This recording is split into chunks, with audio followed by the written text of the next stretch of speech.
Yang menyebabkan manusia ini sesat, ya karena mereka beragama tanpa dalil, ikut-ikutan. Apa kata orang ikut, apa kata orang ikut. Ya banyak yang sesat dengan sebab itu.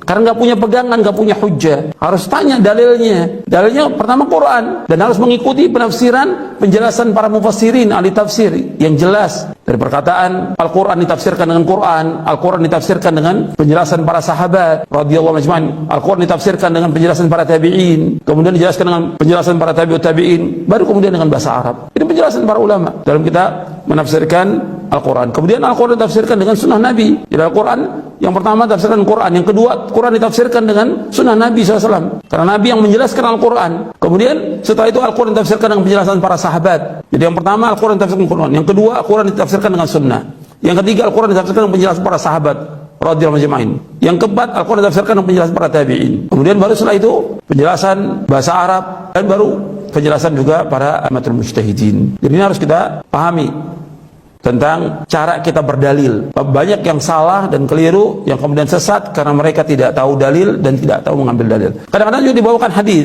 Hadis jelas kita wajib terima kalau memang sahih. Tapi kalau hadis itu dhaif, hadis itu lemah, apalagi hadis itu maudhu, palsu, nggak boleh. Kita tanya, kalau disebutkan dalilnya, ini hadis Nabi mana dalilnya? Mana sanadnya? Maka para ulama menanyakan, mana dalilnya? Imam Abdul Mubarak mengatakan al-isnadu minad din, walau al-isnadu laqala man syaa ma syaa.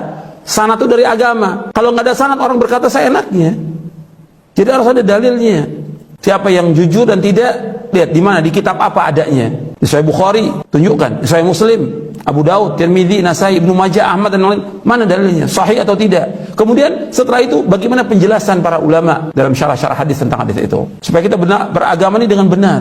Kita cari guru yang betul-betul mengajarkan kita dengan dalil, supaya kita nggak sesat.